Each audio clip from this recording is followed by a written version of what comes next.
welcome back to Today's Air Garage, and this is going to be kind of an episode on the Volvo and kind of not, because there's not much more to say about the Volvo. Well, you can see here how it is. So we finally got the last pieces for the Volvo. You know, it's been quite a while, and the original ad on the internet has run out already after a month. So that cup there, that came along with the molding on that corner. So now we have all the parts ready.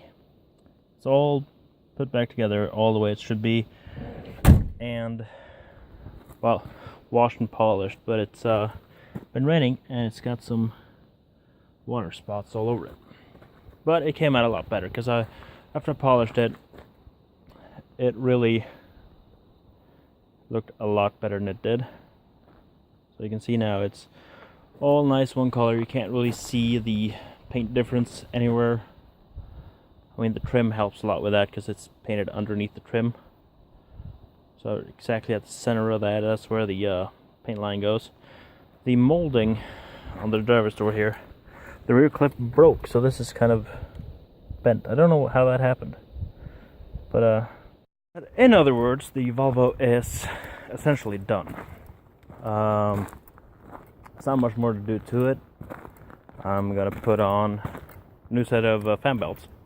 So I just have one on there now. I'm gonna put on a new set of those, and that's pretty much it. Then it's just if I want to drive it, which I don't because the ground is soggy and muddy and it's gonna get the car dirty, which I don't want to do before someone comes to look at it. So I'm gonna leave the Volvo as it is, like that, and probably just move it around whenever I need to move it. And we'll see what other things we can get up to. So now the question is, so what's the next project gonna be? Aspen, well, it's gonna be sitting here for quite a while more. I did fix the coolant thing, if you saw the last video. You can see I even got the can of water here. So last time this wasn't here. This is a Volkswagen Audi, well, coolant bottle, and of course the radiator, same as last. Battery is out because I had to charge it. I'm gonna have to find a way to attach this because it just fell down when I put this on, because it got forced down and broke the zip tie. So I put this in here, figured I would put it so this at least is higher than the hero hoses over there. Then I found a T-piece, teed myself into the return out of the heater, then into the intake, well, poured some water and fired it up, and it ran out of fuel, and tried to turn it around again. It didn't want to fire because the battery was out, because of course the alternator isn't hooked up to any pulley. So now it actually has gulped out a lot of air, I can tell.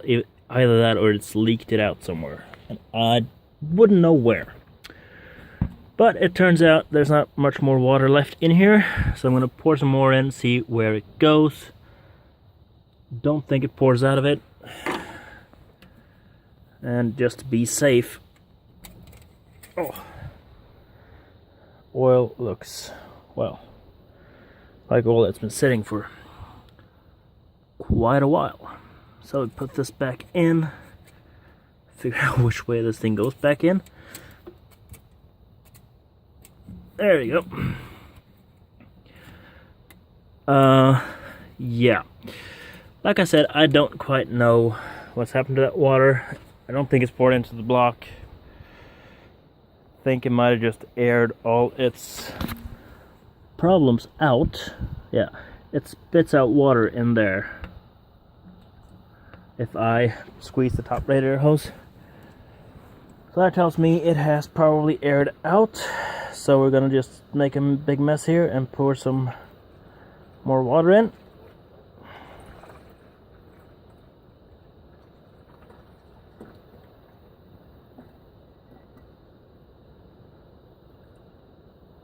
Try to keep the water level high, because I don't know. Well, yeah, I think the water level is higher than the highest one of those heater hoses now.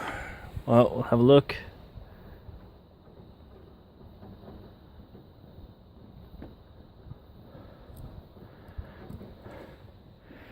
Well, didn't seem to have much more air in it. Yeah, so that means get some more gasoline, put the battery back in, and try to fire it again. See if it cools okay now. Because when I fired it up for the last video, this crept up on like, well, 60, 70 degrees. And when it shut off, it had crept back down to 40. Well, below 40. So I think maybe it started actually getting some air out of the system and got some nice cold water up there. But we don't know that yet, so we're going to find that out when the car gets some more fuel. Granada, after the car, well, ran out of fuel and battery, took the battery out and put it in the Granada and drove it down to the garage to have a look at it. At the same time, put on the summer tires. Of course, these are, I think they're 185 up front. Yeah, 185 70 14s up front and 205 70s at the back. So there is no more burnouts for me now, because this thing doesn't want to spin those tires. I mean, it's 125 to 126 horsepower at best. And not a lot of torque, so it's not going to be able to spin these things up. But these are the tires I bought for the Plymouth Volare I had, and then put it on that thing afterwards, and then on my dad's Falcon, and then here. So, well, they've gone through a lot. They've been worn out both inside and out. Not completely worn out, but worn down at least. So kind of weird they have any traction at all. But it's kind of strange that they have any traction at all. Now the Granada is going to its inspection again this year. It should be, well, since the last number is 6, it is supposed to be approved by the end of June, and that's final. But since I'm operating my hand again, and I'm not allowed to drive a car for 2 months, and it's in 1 month that I operate my hand, well, I'm going to have to show it during May and get it approved then, because May 24th I'm going in, cutting my hand back open, and not allowed to drive a car before, well, end of July. So that thing's going to have to be approved before I go to the hospital. I'm thinking it's going to go through. It's not really that much to do with it. Escort, of course, trusty old Escort. Well, I looked at the tank for it today, the one I pulled back out of the scrap heap after I threw it out of this thing, the first thing I did. It's rusty, full of holes. All these black spots here, those are rust holes. It wasn't that bad when I first took it up, but when I started looking at it, it's, yeah, it's bad. So I'm hoping that the parts car has a good tank. I'm hoping I can actually buy the parts car, because that's kind of what I'm hoping to do with some of the Volvo money. So yeah, see what happens with that.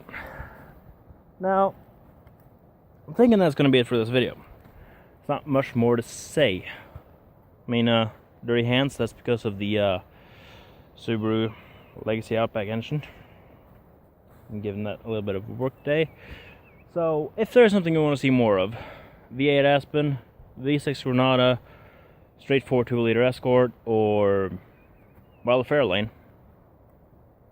Don't think there's much more I have at this point. Tell me that down in the comments below. You can also like and subscribe down there if you haven't already. And thank you very much for watching. See you in a later video.